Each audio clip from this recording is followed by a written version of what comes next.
लेके चलेंगे। हम भेदभाव पूरे शहर के अंदर भेदभाव नहीं करेंगे और पूरे शहर की आवाम के जितने भी कामकाज शहर के लिए थे, मालेगांव शहर की आवाम की भलाई के लिए थे। विधानसभा की बहुत अहम विषय जो है वो मंजूर हो गए, क्या कहेंगे? अल्हम्दुलिल्लाह जो विषय थे वो मालेगांव शहर के लिए थे, मालेगांव शहर की आवाम की भलाई के लिए थे। जो पूरे मंजूर हुए, हमें बहुत खुशी है कि ये विषय पूरे मुकम्मल तौर से बखूबी सभी ने हमारा साथ दिया ये विषय पूरा करने के लिए। अहम विषय जो जन्म दाखिले के थे वो दोनों भी आपने मंजूर कर दिए बहुत अच्छी खूबी के साथ, तो आप उसके बारे में क्या कहेंगे? जो जन्म दाखिले का मामला है, हमने कॉरपोरेशन के जो इलेक्शन हो रहे थे, हमने हर मीटिंगों में जगह जगह जाकर जो हमारी गरीब आवाम को बहुत ही दिक्कत का सामना करना पड़ रहा है, अभी तक भी वो बहुत मुश्किलों में है, हमने उसी के हिसाब से जन्म दाखिलों का जो मामला महासभा में लिया, हमने वो हिसाब से अभी विषय पर चर्चा भी किया और इंशाल्लाह ज़रूर इसका फ़ायदा आवाम को बहुत जल्द मिलने को आ जाएगा, सामने जल्द ही आएगा।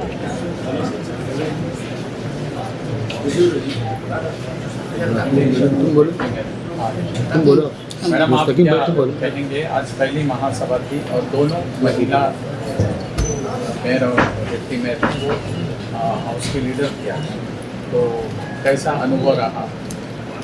बहुत खुशी की बात है कि जब हमने मेयर साहबा ने अपना खिताब किया और उन्होंने बताया कि भाई हम महिला हैं, और मैंने भी अपने खिताब में बताया कि यहाँ ऐसा हिस्ट्री में पहली बार हो रहा है कि मेयर और डिप्टी मेयर दोनों महिलाएं, और ये खूबसूरती है हमारे संविधान की, बाबा साहब अम्बेडकर की, कि जिसकी वजह से आज एक महिला महापौर बनी और मैं भी यहाँ महिला हूँ। तो हमने ये मांग की कि भाई जो हमारा भारत है वो और हमारे महाराष्ट्र का जो कल्चर है कि हम औरतों का सम्मान करते हैं, तो वो उसी तरह सम्मान करके लोग हमारा साथ दें। और हमने ये देखा कि सारे गट नेता ने, सारे हाउस ने हमको मामूली छोटी बातें छोड़ दी जाए तो उन्होंने हमारी मदद की, और आज जो मालेगांव शहर के अहम विषय थे, जन्म दाखिले का मामला जिससे लोग आज 3400 लोग परेशान हैं, उसमें हमको कामयाबी मिली। एक मैं मानती हूँ कि एक राहत का काम है, जो लोग आज जेल में हैं, जिनके ऊपर केसेस हुए, आज उनके लिए हम हमारी हैसियत के मुताबिक, जहाँ मालेगांव डिफेंस कमेटी शेख आसिफ साहब मुस्तकीम डिग्निटी 1 साल से लड़ाई कर रहे हैं, जो बेजा लोग जेल में हैं और बेजा कानून के दायरे में फंसे हुए, आज एक बड़ा कदम हमारा इलेक्शनी वादा पूरा हुआ, जिसका हमको खुशी है। हम अल्लाह ताला की शुक्रगुजार है कि हमसे ये काम उन्होंने लिया। महासभा में बोले कि जो ये जो जन्म दाखिला है उसके मामले में नायब तहसीलदार के ऊपर कार्रवाई करने की कुछ प्रोसेस है? देखिए, सही अहम सवाल ये है कि जन्म दाखिले के सवाल पर जो लोगों ने मालेगांव शहर पर इल्ज़ाम लगाया, SIT बैठाई गई, किरीट सुमैया यहाँ बार बार आए, SIT की अपनी इंक्वायरी कंप्लीट हो गई, उसमें कई लोग सिर्फ मुसलमान नहीं हैं। मैं एक मिसाल दिया था दीपक भोसले की, जो 1988 में नगर अध्यक्ष थे। भोसले खानदान मराठा समाज का, क्या वो रोहिंग्या, पाकिस्तानी या बांग्लादेशी हो सकते हैं क्या? कोई भी मालेगांव में रोहिंग्या, बांग्लादेशी और पाकिस्तानी नहीं है। ये तो SIT की जो रिपोर्ट गई, वो रिपोर्ट में आज तक ये साबित नहीं हुआ कि ऐसा कुछ है। 1044 जो जन्म दाखिले थे वो आदेश तहसीलदार ने दिया था, और वो आदेश महानगर पालिका को मिले तो उस पर जन्म दाखिला इशू हुआ, और उन्हीं लोगों को आरोपी कर देना जो अरीजादार थे, ये बिल्कुल नाइंसाफ़ी की बात है, ये कानून के खिलाफ बात थी।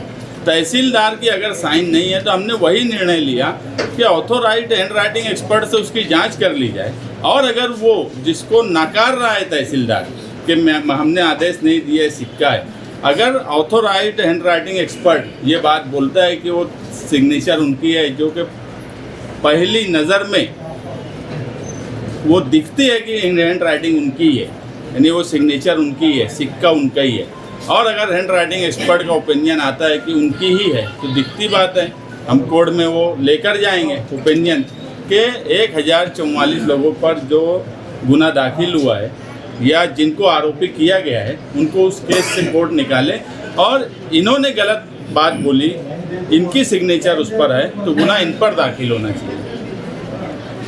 आगे अब क्या इस मामले में क्या आवाम ये समझ रहे कि उनको राहत मिल गई या फिर और? देखिए, ये मामला न्यायालय में भी है।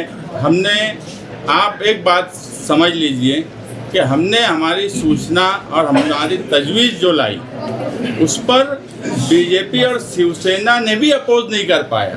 ये कानूनी समझ थी हमारी, इससे तो कोई नहीं इनकार कर सकता कि बीजेपी और शिवसेना हॉल में रहने के बाद भी अगर हमारी तजवीज़ से इनकार नहीं कर पाई तो आसिफ साहब और हमने उस पर 1 साल से काम किया है, और वो कानूनी समझ हम रखते हैं कि महासभा में क्या लाना चाहिए और क्या नहीं लाना चाहिए।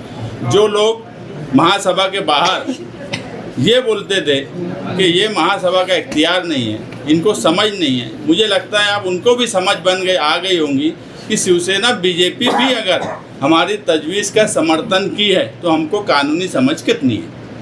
आप इस्लाम पार्टी के गठनेता है, आज महासभा में ये दिखा कि आप शहर के इस हिस्से को और उस हिस्से को दोनों को बराबर रखने का कोशिश आपने की है। क्या आगे भी इस तरह से चलते रहेंगे और शहर को तरक्की के रास्ते पर लेके जाएंगे? पूरा शहर हमारा है और यहाँ के जो जितने भी रहवासी है, चाहे वो हिंदू भाई, मुसलमान भाई, जितने भी लोग हैं, हम सबको साथ में लेके चलेंगे। हम भेदभाव पूरे शहर के अंदर भेदभाव नहीं करेंगे और पूरे शहर की आवाम के जितने भी कामकाज है हम इंशाल्लाह पूरा ईमानदारी से पूरे शहर की आवाम का हम कामकाज करेंगे। महापौर मॅडमांना आज सभागृहामध्ये पुन्हा महापुरुषांचा फोटो देण्यात आला, प्रतिमा देण्यात आली, काय सांगितलं? फोटो यहाँ मंगाया ना हमने, यहाँ मंगाया ना, लेके आए ना उन्होंने यहाँ पे। वही फोटो का मामला पुलिस स्टेटमेंट चल रहा है। क्या चल रहा है? फोटो का जो मामला है, टीपू सुल्तान के फोटो का मामला पुलिस स्टेटमेंट चल रहा है।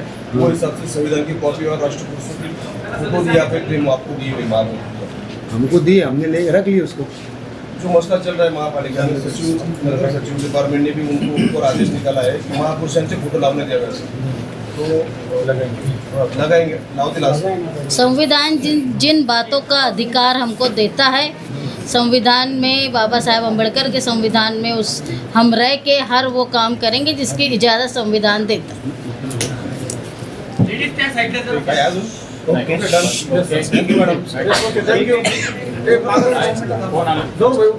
नहीं, संविधान ने अभी मुझे एक सावित्रीबाई फुले उनकी प्रतिमा दी गई। मैंने उनसे कहा कि आप जो है वो मुझे झांसी की रानी की भी प्रतिमा दे, क्योंकि संविधान की बुक में टीपू सुल्तान साहब और झांसी की रानी का एक ही पेज पे फोटो, इसलिए मैंने वो भी उनसे मांगा। क्या हुआ?